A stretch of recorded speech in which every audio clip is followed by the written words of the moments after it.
Sosok siswi SD di Yogyakarta yang hidup sendirian di hutan angker. Seorang siswi SD di Yogyakarta hidup sendiri di sebuah hutan angker dan berusaha terus bertahan. Sosok siswi SD di Yogyakarta yang hidup di hutan angker tersebut terbiasa sendiri. Ia bahkan harus berjalan kaki sejauh 3 km untuk menuju sekolah. Siswi SD ini menghuni rumah orang tuanya di saat semua warga kampung sudah tak ada. Kini hanya menyisakan satu keluarga saja, Sumiran. Bersama istri Sugiyati dan putrinya bernama Septi, nampaknya memilih tetap bertahan meski hanya mereka bertiga saja. Lokasi kampung mati ini berada di Desa Sidomulyo, Kecamatan Kulon Progo, Daerah Istimewa Yogyakarta. Di wilayah tersebut ada sebuah kampung yang diberi nama Kampung Suci yang lokasinya di tengah-tengah hutan.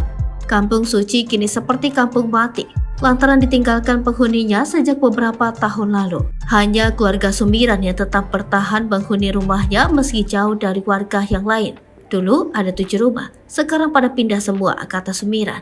Untuk menuju Kampung Suci bukanlah hal yang mudah, sebab akses menuju Kampung Suci ini terbilang sulit melewati jalan setapak tanah, batu, dan pepohonan. Tak hanya itu, aksesnya juga tak datar seperti di perkotaan. Namun jalan setapak menuju Kampung Suci itu aksesnya menurun dan juga menanjak. Ya, sudah 24 tahun tinggal di sini, Kampung Suci, kata Sumiran.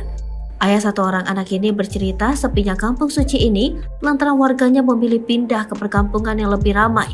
Salah satu penyebabnya lantaran akses jalan yang sulit dijangkau. Sudah 4 tahunan warga meninggalkan Kampung Suci, tinggal saya yang bertahan di sini, tutur Sumiran. Di kawasan Kampung Suci ini ternyata bukan hanya rumah Sumiran yang masih berdiri kokoh, namun ada rumah warga lainnya yang jaraknya pun lumayan jauh dari rumah Sumiran. Meski begitu, rumah tersebut pun sudah tak berpenghuni karena pemiliknya telah pindah rumah. Rumah yang dihuni Sumiran dan keluarganya terbilang sangat sederhana.